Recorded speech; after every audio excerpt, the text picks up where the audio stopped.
ये फॉरेस्ट ऐसी जगह थी जहां सूरज की रोशनी भी जाने से डरती थी। हर तरफ एक रहस्यमयी सन्नाटा पसरा हुआ था, जैसे पेड़ों ने अपने भीतर कोई गहरा राज छुपा रखा हो। हवा भी यहाँ धीमे धीमे सरसराती थी, मानो किसी अनदेखे खतरे से सावधान हो। इसके पुराने पेड़ ऐसे छाए हुए थे कि नीचे हर जगह अंधेरा रहता था, जैसे शाम हो गई हो। शाखाएं इतनी घनी थीं कि ऊपर से आती हल्की सी रोशनी भी मुश्किल से जमीन तक पहुंच पाती थी। हर कदम पर लगता था जैसे कोई छाया पीछा कर रही हो। मेरी कदमों की आवाज उस अजीब सी खामोशी में गूंज रही थी, सिर्फ पत्तों के कुचलने की और मेरे पैरों के पास घूमती धुंध की आवाज आ रही थी। हर सांस के साथ ठंडी नमी महसूस हो रही थी और धुंध में सब कुछ धुंधला सा दिख रहा था। धुंध के बीच मुझे वो दिखा, एक पुरानी टूटी हुई हवेली, काई और बेलों से ढकी हुई। उसकी खिड़कियां खाली और अंधेरी थीं। हवेली के चारों ओर सन्नाटा था, जैसे वो बरसों से किसी का इंतजार कर रही हो। जैसे ही मैं उस टेढ़े मेढ़े ओक के दरवाजे के पास गया, एक सिहरन सी हुई। उसका लोहे का खटखटाने वाला हैंडल एक गारगोयल की चीख जैसा था। दरवाजे की सतह पर उभरी दरारें और जंग लगे निशान उसकी उम्र की गवाही दे रहे थे। भाग जाने की हर इंस्टिंक्ट के बावजूद मैंने दरवाजा खोला। उसकी चरमराती आवाज ने मुझे अंदर के अंधेरे में बुलाया। उस पल ऐसा लगा जैसे हवेली के भीतर कोई अनकही कहानी मेरा इंतजार कर रही हो और मैं उसका हिस्सा बनने जा रहा हूं। अंदर हवा धूल और सड़न से भरी हुई थी। हर सांस के साथ एक बीते जमाने की गंध महसूस हो रही थी, जैसे हर कण में कोई भूली हुई कहानी छुपी हो। बड़ा हॉल एक फॉरगॉटन ग्रैंडियर का मकबरा था। उसकी दीवारों पर समय की परतें जमी थीं और हर कोना एक खोई हुई शान की गवाही दे रहा था। जाले लगे शैंडलियर, टूटे हुए फर्नीचर और बिखरे हुए दुखद खिलौनों के ऊपर लटक रहे थे, जो भूली हुई हंसी के निशान थे। हर खिलौना जैसे किसी पुराने खेल की याद दिला रहा था। जैसे ही मैं चला, सीढ़ियों पर परछाइयां चमकी और हर कदम के साथ फर्श की चरमराहट गूंज उठी, मानो घर खुद मेरी मौजूदगी को महसूस कर रहा हो। और एक दूर का दरवाजा चरमरा कर खुला, फिर एक जोरदार आवाज के साथ बंद हो गया। दीवारों से फुसफुसाहटें निकली, जैसे कोई छुपकर बातें कर रहा हो। आवाजों का एक समूह ऐसी भाषा में था जिसे मैं समझ नहीं पा रहा था।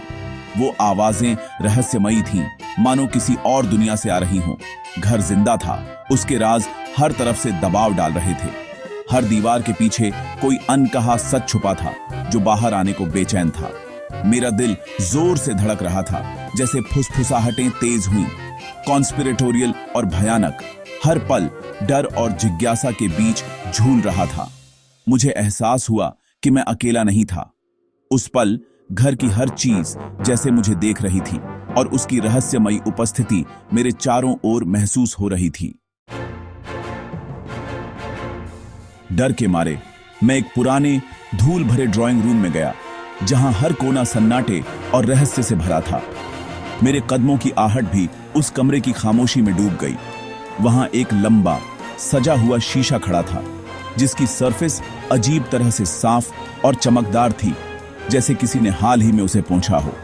बाकी सब कुछ धूल से ढका था, लेकिन शीशा बिल्कुल अलग चमक रहा था।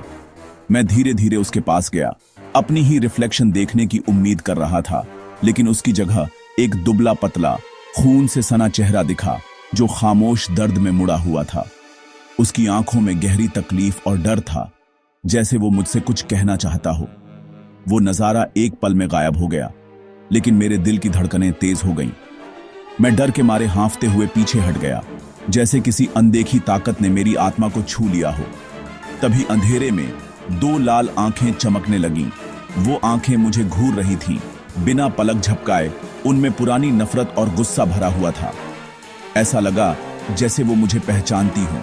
मैं पूरी तरह पैरालाइज्ड हो गया था, एक खामोश स्टैंड ऑफ में फंस गया था, जैसे मेरी हर हरकत पर नजर रखी जा रही हो। मैं सांस भी धीरे धीरे लेने लगा, जब तक कि वो आंखें अचानक गायब नहीं हो गईं।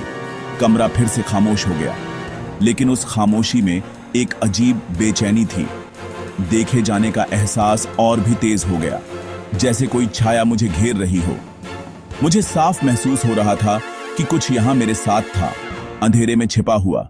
मेरी हर हरकत पर नजर रखे हुए। अब मुझे यकीन हो गया था, मैं इस घर में अकेला नहीं था और जो भी था वो मुझे जाने नहीं देना चाहता था। एक अचानक एक इम्पॉसिबल हवा कमरे में तेजी से आई, एक पोर्ट्रेट को दीवार से गिरा दिया और एक सीक्रेट डोर दिखा दिया। डर से मैं भर गया। जैसे ही मैंने उसे खोला, एक संकरा बिल्कुल काला कॉरिडोर दिखा जिसमें अजीब बल खाते हुए सिंबल्स बने थे। हवा मकबरे जैसी थी, ठंडी और सीलन भरी। दीवारें मेरी उंगलियों के नीचे चिकनी थीं। फुसफुसाहटें मुझे आगे बढ़ने के लिए उकसा रही थीं, अंधेरे में जवाबों का वादा कर रही थीं। मैं अंदर चला गया। कॉरिडोर एंडलेसली आगे फैला हुआ था। पुराने राज हर तरफ से दबाव डाल रहे थे। मुझे पता था कि मुझे इसमें चलना ही होगा। कॉरिडोर एक छोटे गोल कमरे में ले गया जो पहले कहीं भी नहीं था। उससे ज्यादा ठंडा और अंधेरा था। बीच में एक लकड़ी का झूला जंग लगी चेन पर चरमरा रहा था, अपने आप हिल रहा था। उसके नीचे सूखे खून से लिखा हुआ एक मैसेज था, यू कैन नेवर लीव। डर मुझ पर छा गया जैसे ही मुझे एहसास हुआ कि घर ने मुझे फंसा लिया था। सीक्रेट डोर गायब था, भागना इम्पॉसिबल था। फिर अंधेरे से भारी हांफने की आवाज आई। एक ग्रोटेस्क टावरिंग शेप उभरा। उसकी सिलुएट मॉन्स्ट्रस और अननेचुरल थी। जैसे ही अंधेरा छा गया, मुझे पता था कि मेरा सफर और मेरा समय खत्म हो गया था।